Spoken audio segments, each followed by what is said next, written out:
참 잘 오셨습니다. 우리 변가경 집사님 친구분이 오셨다는데, 그래도 한번 일어나시면 한번 환영의 박수 한번 하겠습니다. 감사합니다. 환영합니다. 얼마 전에 이천에서 뜻하지 않은 그런 물류 창고 화재 폭발 사고가 일어났죠. 근데 나중에 알고 보니까 여러 번 경고의 사인이 있었던 거죠. 그냥 갑작스럽게 아무런 사인도 없다가 그냥 어느 순간 폭발한 것이 아니라 어느 순간 일어났던 그러한 사고 재앙이 아니라 계속 반복해서 사인이 있었던 거죠. 마찬가지로 우리 주님이 오시기 전에 우리에게 사인을 주시는 겁니다. 여러 재앙을 통해서 또 사건 또 이 시대의 자연 변화를 통해서 하나님께서는 우리에게 주님이 곧 오신다, 다시 오신다라고 하는 그 사인을 주고 계시는 것이거든요. 누가복음 21장 7절에 사람들이 묻는 거죠. 그들이 물어 이르되 선생님이여 그러면 어느 때에 이런 일이 있겠사오며 이런 일이 일어나려 할 때에 무슨 징조가 있습니까? 라고 사람들이 묻잖아요. 주님 오시기 전에 주님이 오신다는 사인이 있을 거라고 하는 그러한 말씀이죠. 우리 주님이 뭐라고 그러시냐면은 누가복음 21장 8절에서 11절 보시면은 미혹을 받지 않도록 주의하라 라고 말씀하시면서 많은 사람이 내 이름으로 와서 내가 그다 라고 하면서 많은 사람을 미혹해 할 것인데 그들을 따르지 마라. 마지막 때 이단들이 일어나고 또 11절에 보면은 다 함께 같이 한번 읽어보겠습니다. 같이 읽습니다. 시작.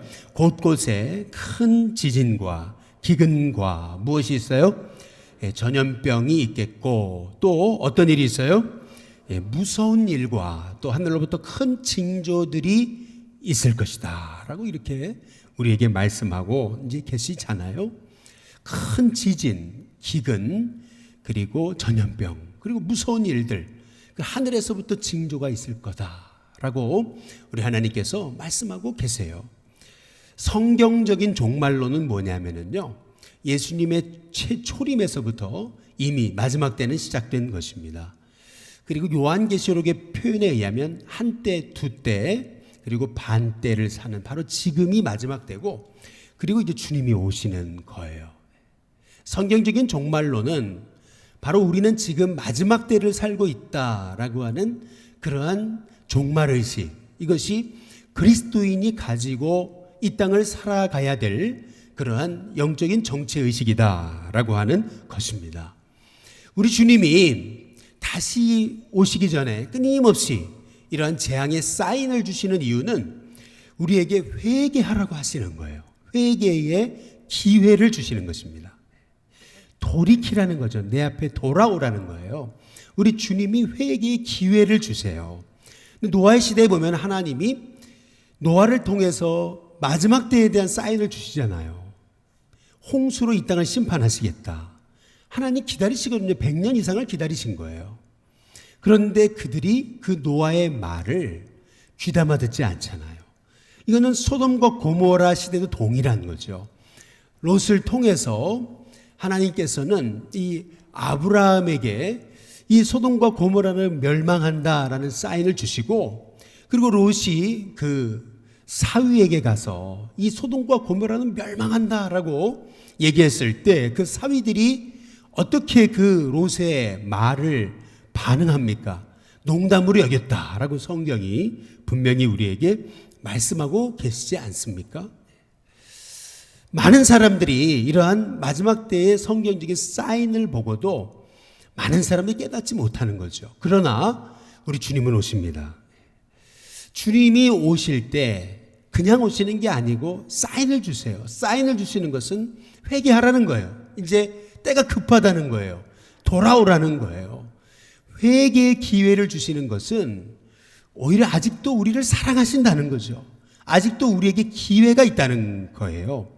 축복은, 회개는 그래서 우리에게 축복이 된다는 건 회개가 축복이다 라고 하는 것을 우리가 좀 기억할 필요가 있습니다. 독일에 가면 다름슈타트라고 하는 그러한 곳에 바실레아 슐링크라고 하는 참 믿음의 여성이 이끄는 가나안 공동체라는 곳이 있어요. 거기 가면 빛으로의 교제라고 하는 그러한 그 교제 시간이 있거든요. 근데 그 빛으로의 교제란 뭐냐면은 하루 종일 이제 공동체에 같이 살면서 서로의 모습을 이렇게 지켜보잖아요. 근데 서로의 모습을 지켜보다가 그것이 좋은 거든 나쁜 거든 서로 얘기해 주는 거예요. 아니, 오늘 왜 이렇게 얼굴이 어두우셨냐고. 그러면 이제 이 사람이 내가 정말 얼굴이 어두웠어요? 내가 어두웠는지를 나도 몰랐는데 남이 얘기해 줌을 통해서 나의 진실한 모습을 이제 보게 되는 것이죠. 우리는 우리 자신을 잘 몰라요, 사실은. 내가 잘 살고 있다고 생각하거든요.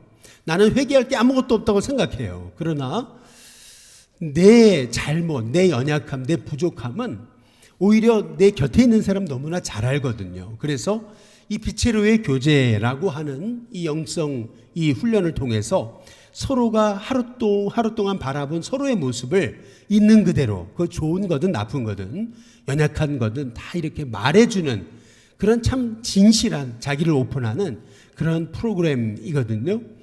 예를 들면은 이제 어떤 사람이 화를 엄청 버럭 냈는데 이제 그 광경을 보고 이제 이 빛으로의 교제의 시간에 당신이 이렇게 오늘 버럭 화를 낼 때 너무나 내 마음이 아팠다고 이렇게 솔직하게 이제 서로 이제 얘기해 주는 겁니다.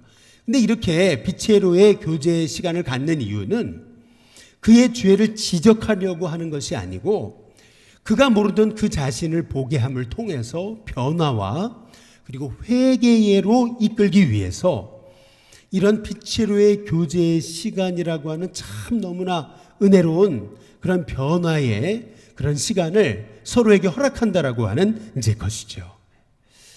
그래서 우리가 회개한다는 것, 나의 자신의 연약한 문제, 죄를 본다는 것, 이것은 너무나 큰 이제 사실 복이거든요. 오늘 말씀이 이 회개에 관한 말씀입니다. 요한계시록 9장 한번 13절, 14절에 보시면 이제 여섯째 천사가 나팔을 불매라고 얘기하잖아요. 우리가 지난 수요일 날 다섯째 천사가 나팔을 불 때 무저갱의 열쇠를 가진 천사가 무저갱을 열어서 그 무저갱의 고통을 보여주시는 그 말씀을 나눴습니다. 이 무저갱의 고통을 보여주시는 이유는 이 지옥에 관한 고통의 예표다라고 말씀을 드렸습니다.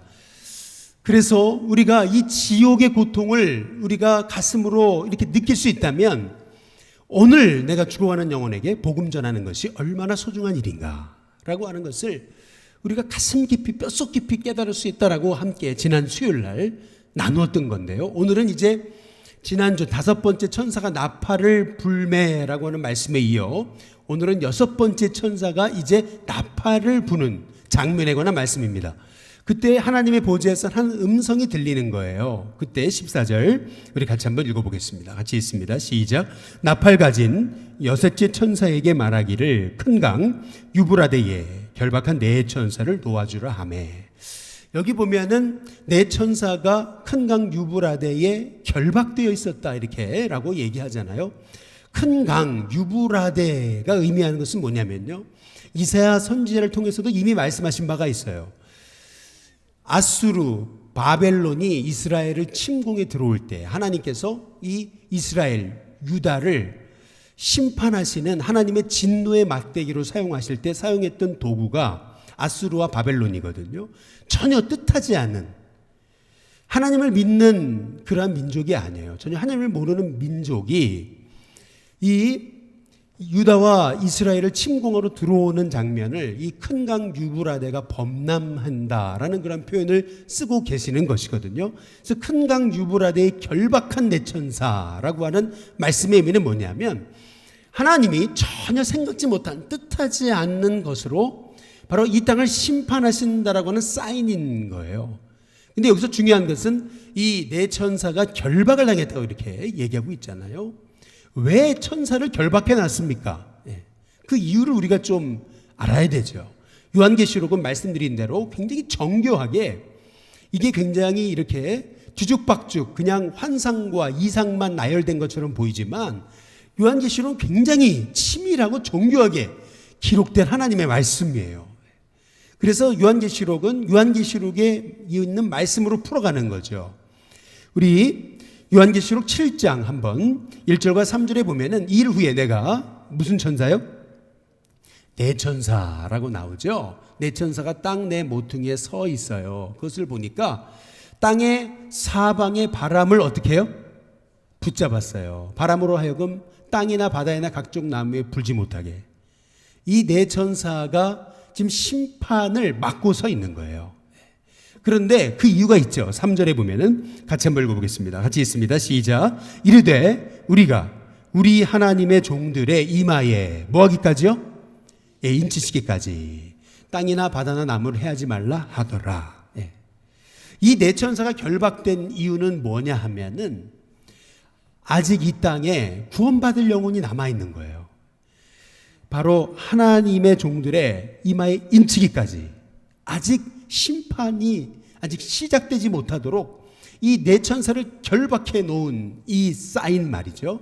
바람이나 이 바다에 땅이나 바다에 바람이 불지 못하게 심판이 임하지 못하게 하나님께서 지금 이제 막고 서 계시는 이 장면에 관해서 말씀하고 계시잖아요. 그 이유는 아직 이 땅에 구원받을 영혼이 남아 있다는 거예요. 아직도 구원받을 영혼, 그 영혼들이 구원받기까지 우리 주님이 아직 심판을 유보하신다는 거예요. 다시 말해서 오늘 이 말씀을 통해서 우리가 알 수 있는 것은 뭐냐면 하나님은 이 마지막 때 이 죽어가는 영혼이 돌아오기를, 회개하기를, 구원받기를 기다리신다는 거예요. 기다리신다는 사인이에요. 네. 그런데 오늘 말씀을 통해서 이제 우리가 알 수 있는 것은 우리 주님은 기다리시되 영원히 기다리진 않으세요. 그걸 어떻게 할 수 있는지 오늘 말씀을 보세요. 요한계시록 9장 15절에 보시면은 같이 한번 읽어보겠습니다. 같이 있습니다. 시작. 이제 내 천사가 어떻게 됐어요? 놓였습니다. 이제 그들이 하는 일이 뭐냐면 그들은 근년 월일 시에 이르러 사람 3분의 1을 뭐 하기로요? 죽이기로 준비된 자들이다. 이렇게 얘기하거든요. 사람 3분의 1을 죽이기로 이제 드디어 심판이 시작된 거죠. 근데 요한계시록 그 다음 절 9장 16절에 보면 그 마병대의 수가 몇이래요? 2만만이라 그래요. 내가 그들의 수를 들었다 이렇게 얘기하고 있죠. 이건 확실한 거다 이제 이렇게 얘기하죠. 마병대의 수가 2만만이다. 예, 마병대, 기병대 이 수가 2만만이다. 2만만이라는 숫자는 이게 2억을 얘기하는 겁니다. 2억. 예. 뭐 우리는 뭐 2억 뭐 요새 뭐 이렇게 억이 돈 같지 않게 여겨지니까 억 그래도 별로 이렇게 감동이 안 오시지만은 그러나 이 억이라는 숫자는요 당시 초대교회 1세기 초대교회 그리스도인이 있던 시절 전 세계 인구가 2억입니다.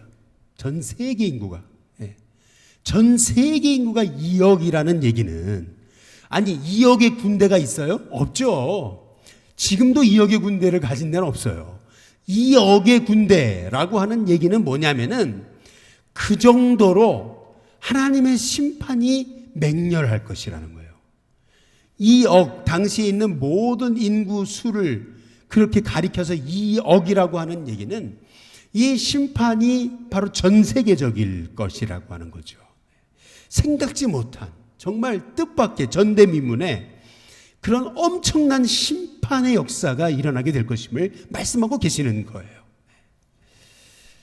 요즘 우리가 이 코로나가 이렇게 이 팬데믹의 상황을 이렇게 일으키면서 전 세계적으로 이렇게 많은 사람들이 고통을 당하고 온 국경이 닫혀지고 심지어는 이번에 우리가 여름 단기 선교도 못 가잖아요. 왜요? 가려고 하는 나라가 오픈하지를 않아요. 또 우리나라에 돌아와도 2주간 격리를 해야 돼요. 그러니까 선교를 갈 수조차 없어요. 이런 상황이 올지 어떻게 알았겠습니까? 우리가 여름에 선교를 가는 스리랑카 땅조차도 말레이시아 땅조차도 뭐 일본은 벌써 이미 그랬고요. 이렇게 본다면 정말 생각지 못한 이러한 이 전대미문의 이 마병수가 2만만 2억이다. 이게 전 세계적인 이러한 정말 생각지 못한 엄청난 이러한 재앙의 역사가 이제 일어나게 될 것이라고 하는 그런 말씀인 거거든요. 얼마나 많은 사람들이 죽어나가고 있습니까? 또 얼마나 더 많은 사람이 죽을지 우리는 예견하지 못하고 있는 이제 상황인 것이죠. 근데 중요한 핵심이 뭐냐면 오늘 말씀에서의 핵심이 있습니다. 핵심. 그 핵심이 뭐냐면 요한계시록 9장 한번 20절, 21절에 보시면은 다 함께 한번 같이 읽어보겠습니다. 같이 읽습니다. 시작. 이 재앙에 죽지 않고 남은 사람들은 손으로 행한 일을 뭐하지 않아요? 회개하지 아니하고 계속했습니다. 오히려 여러 귀신과 또는 보거나 듣거나 다니거나 하지 못하는 금은 동과 목석의 우상에게 절하고 또 그 살인과 복술과 음행과 도둑질을 뭐예요? 회개하지 아니하더라. 여기 보면 오늘 말씀의 핵심이 뭐냐? 회개하지 아니하고 회개하지 아니하더라 라고 하는 이 말씀이라는 것을 알 수가 있어요. 우리가 마지막 때 복음을 전하잖아요. 그런데 너무나 강팍한 현실을 봐요. 그렇게 복음 전하고 눈물 뿌리고 그렇게 나가서 복음을 외치지만은 그렇게 강팍한 벽을 대고 얘기하는 것 같은 상황을 보게 되는 거죠. 그런데 이것이 여러분 마지막 때 현상이에요. 우리가 넘어지지 말아야 돼요. 약해지지 말아야 돼요. 담대해야 돼요. 우리가 세상 바라보고 환경 바라보고 현상 바라보면서 우리가 위축되지 말아야 돼요. 오히려 이러한 마지막 때 하나님의 종들, 이마에 임받은 하나님의 종들은요, 오히려 더욱 담대하게 서서 굳게 서서 말씀드린 대로 굳게 서야 돼요. 서서 하나님 말씀을 행하고 말씀을 부여잡고 흔들림 없이 그 말씀에 기초해서 우리가 세상에서 이렇게 저라노라 치우치고 넘어지는 인생이 아니라 오히려 이 시대를 바라보며 안타까이 여기며 불쌍히 여기며 긍휼히 여기며 기도하는 하나님의 종들이 돼야 된다라고 하는 것입니다. 오늘 요한계시록 9장 20절을 다시 보시면은 이 재앙에 죽지 않고 남은 사람들은 그 다음 뭐예요? 손으로 행한 일을 회개하지 않는다. 이제 이렇게 얘기해요. 이 말의 의미가 뭐냐면은 사람들이 그러죠. 예수님 믿으라 그러면 아유 내가 왜 예수님 믿냐? 내가 내 주먹을 믿지라고 얘기하잖아요. 이 손으로 행한 것을 회개하지 않는다는 것은 뭐냐면 한마디로 말하면 내 힘으로도 살 수 있다는 거예요. 다 내 능과 내 힘과 내 손으로 다 할 수 있다는 거죠. 하나님을 의지하기를 거부하는 그 사람들의 속성을 손으로 행한 일을 회개하지 않는다라고 이렇게 말씀하고 있는 거예요. 하나님 앞에 돌아오면 사는데 하나님 의지하면 진정한 평안이 있는데 수고하고 무거운 짐진 자들아 다 내게로 오라 내가 너희를 쉬게 하리라. 정말 주님 앞에 나와서 내 짐을 하나님 앞에 내려놓으면 우리 주님이 내 짐을 대신 짊어지시고 가시는데 내 안에 자유함과 평안함과 힘이 있는데 은혜가 있는데 그것을 알지 못하고 다 자기 손으로만 문제를 풀려고 하나님 말씀에 귀 기울이지 않고 회개하지 않고 그 말씀을 청종하지 않는 이 시대를 향해서 우리 주님이 지금 말씀하고 계시는 거예요. 자기 손으로 행한 일을 회개하지 않고 살인과 복술과 음행과 도둑질 이것들을 회개하지 않더라 라고 하는 것이 오늘 말씀에서 이 마지막 때를 우리가 분별하는 그러한 영적인 사인이거든요. 갈수록 시대가 어두워지고 갈수록 시대가 강팍해지고 여러분 그러한 이 시대의 현상에 속지 마시기를 주님의 이름으로 축복합니다. 오히려 이러한 때일수록 하나님의 종들은 말씀에 서서 더 음성에 귀 기울이고 내가 정말 하나님의 뜻에 서 있는지 나 자신을 돌아보고 회개하면서 끊임없이 주의 사명 잊지 않게 해달라고 기도하는 하나님의 종들이 돼야 된다는 것이죠. 윌리엄 블레이어 선교사님이 쓰신 속히 예수를 믿으시기 바라나이다 라고 하는 책이 있어요. 속히 예수를 믿기를 바라나이다. 근데 이 책에 보면은 한국 초대교회의 부흥이 진정한 회개의 열풍이 교회에 불어닥침을 통해서 한국교회의 부흥이 시작됐다고 얘기를 해요. 회개가 축복임을 말씀하시는 이 한국교회는 바로 회개라고 하는 성령이 주시는 그 회개의 역사를 통해서 한국교회가 세워졌음을 증언하고 있어요. 그런데 이 블레이어 선교사님이 이 한국 초기 부흥을 목격하며 그분이 발견한 한 가지 안타까운 현실에 대해서 그 책에서 얘기하는 거예요. 그게 뭐냐면 그렇게 많은 사람들이 그 회개의 자리에서 회개하고 떼굴떼굴 구르면서 자복하고 하나님 앞에 통회하면서 나의 죄를 용서해달라고 부르짖는데 반면 자기 안에 그 회개의 역사로 주님이 마음의 문을 막 두드리시는데도 끝까지 회개를 안 하는 사람들이 있는 거죠. 끝까지 깡박해. 그래서 마음을 열지 않는 영혼들이 있더라는 것입니다. 결국 그 사람들은 무서운 타락자가 돼가지고 그 도시에서 아주 사악한 삶을 사는 삶으로 전락하고 말더라는 것인데요. 이게 참 안타까운 일이죠. 그러나 오늘 말씀에서 주신 말씀대로 아니겠어요? 그렇게 우리 주님이 여러 재앙과 사인을 통해서 그들을 회개의 자리를 초청하시는데 끝까지 자기 손으로 행한 일에도 회개하지 않습니다. 얼마든지 하나님 없이도 살 수 있다고 끝까지 회개하지 않죠. 그 이유가 뭐냐는 거죠. 고린도서 4장 4절에 보시면은 같이 한번 읽어보겠습니다. 같이 있습니다. 시작. 그 중에 이 세상의 신이 믿지 않는 자들의 마음을 어떻게 했어요? 혼미하게 하여 그리스도의 영광의 복음의 광채가 뭐하지 못하게 해요? 비치지 못하게 함이니 그리스도는 하나님의 형상이니라. 왜 회개하지 않는 거예요? 악한 마귀가 그들의 마음을 붙잡고 있는 거예요. 악한 마귀가 그들의 마음의 문을 붙잡고 회개하지 못하도록 그들의 마음에 강팍한 심령을 넣어주는 것이죠. 그래서 요한계시록 3장 17절 말씀처럼 그들의 곤고한 것, 가련한 것, 가난한 것, 눈먼 것, 벌거벗은 것을 깨닫지 못하는 겁니다.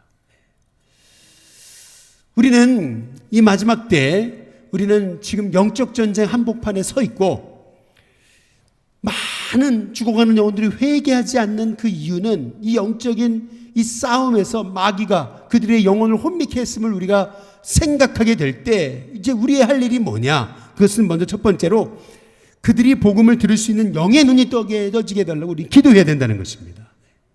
기도해야 된다는 거죠. 결국 기도밖에 없어요. 이 마지막 때 주님은 우리가 말씀에 서서 이 시대와 상황을 바라보며 기도하기를 원하시는 거죠. 에베소 1장 18절 그래서 사도 바울은 너희의 마음의 눈을 밝히사라고 그렇게 얘기하거든요. 바울이 기도할 때마다 에베소 교회 성도들을 향해서 그들의 마음의 문이 밝혀지게 해달라고 마음의 눈을 떠지게 해달라고 기도하거든요. 마찬가지로 우리도 이 시대와 열방을 향해서 복음을 깨닫지 못하고 복음 앞에 돌아오지 않으며 마음을 굳게 닫고 회개하지 않는 영혼을 바라보며 불쌍히 여기면서 그들의 마음의 눈을 밝혀달라고 기도하는 하나님의 종들이 되어야 될 줄로 믿습니다. 바울 자신이 그랬잖아요. 바울 자신이 영의 눈이 가려져가지고 그리스도인을 핍박하고 다메섹으로 올라가다가 주님은 진짜로 눈을 가려버리시잖아요. 그랬다가 3일 만에 아나니아의 안수를 통해 눈이 떠지면서 드디어 밝히 보게 되잖아요. 다시 보게 된 거예요. 다시 보게 될 때에 이 땅에 이 묶여있는 그 죽어가는 영혼에 대한 그 눈먼 것들이 얼마나 그것이 불쌍한 것인지 사도 바울은 깨닫고 그 에베소 교회 그 죽어가는 영혼들 성도들을 향해서 마음의 눈을 밝히사 부르심의 소망이 무엇인지 성도 안에서 그 기업의 영광의 풍성함이 무엇인지 깨닫고 알게 해달라고 사도 바울이 기도하고 있는 것이거든요. 우리에게도 이렇게 마음의 눈이 어두워진 영혼들이 눈을 떠 하나님의 계획을 알게 해달라고 기도하는 우리 성도들이 되시기를 주님의 이름으로 축복합니다. 두 번째로 우리가 이 영의 눈이 어두워진 이 땅, 이 열방을 향해 우리가 무엇을 해야 되냐는 거죠. 복음 전하기를 힘써야 된다는 것입니다. 디모데후서 4장 2절에 보시면 우리 같이 한번 읽어보겠습니다. 함께 있습니다. 시작. 너는 말씀을 전파하라. 때를 얻든지 못 얻든지. 그 다음 뭐예요? 항상 힘써라고 말합니다. 항상 힘써라. 때를 얻든지 못 얻든지 항상 힘써라. 마지막 때에 우리가 이러한 코로나의 어려움을 겪다 보니까 넋을 놓는 거죠.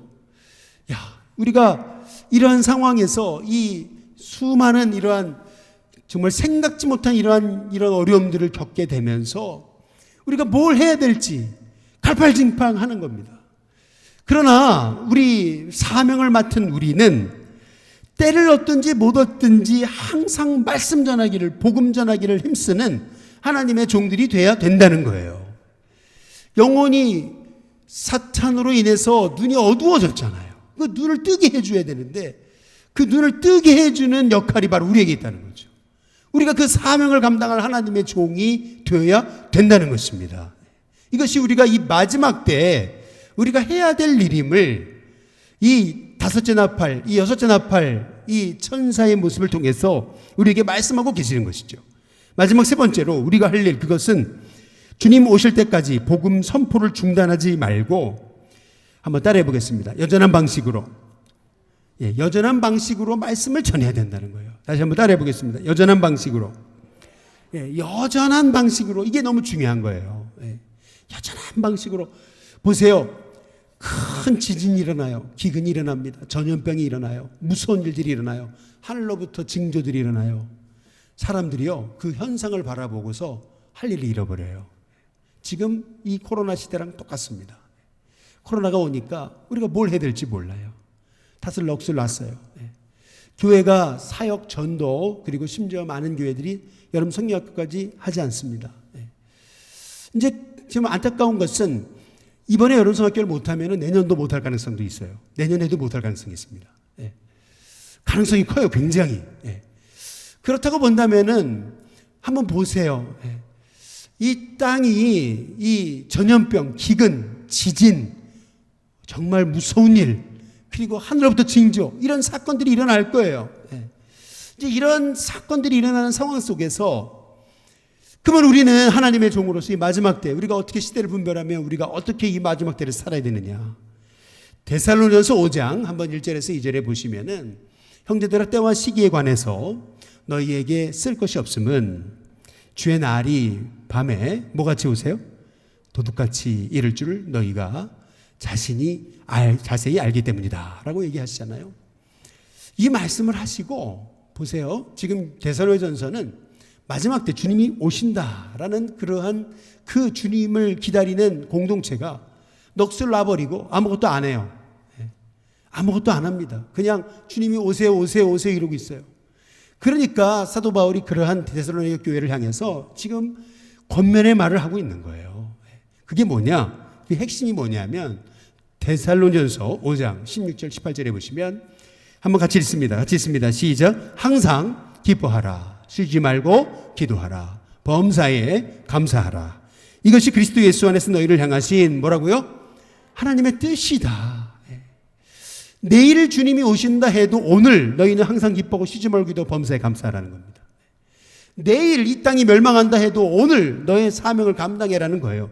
무슨 말이에요? 아무리 시대가 혼란하고 이렇게 흉흉해도 여전한 방식으로 우리가 하나님의 사명을 감당하되 그러나 지혜롭게, 뱀처럼 지혜롭게, 비둘기같이 순결하게 주의 사명을 감당할 때에 우리가 이 마지막 때를 잘 사는 하나님의 종이 되는 것입니다. 코로나 시대, 이 시대를 이기는 힘, 그것은 기도입니다. 그리고 이 혼란한 시대를 이기는 힘, 다른 것이 아니라 나에게 부르신 그 부르심의 소망을 잃어버리지 않는 거예요. 그것이 뭐예요? 복음 전하는 겁니다. 그리고 이 코로나 시대에 우리가 승리하는 비결, 그것은 뭡니까? 결국 매일 우리가 이 상황을 바라보면서 원망하고 절망하고 낙심할 것이 아니라 오히려 내게 주신 작은 것에 감사하면서 항상 기뻐하라, 쉬지 말고 기도하라, 범사에 감사하는 거예요.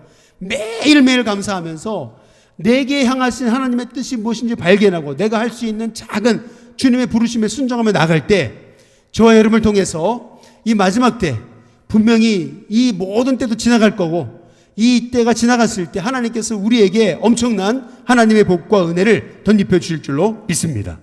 이 마지막 때 정말 깨어서 기도하며 분별하며 지혜롭게 승리하는 저와 여러분이 다 되시기를 주님의 이름으로 축복합니다. 우리 시간 함께 찬송가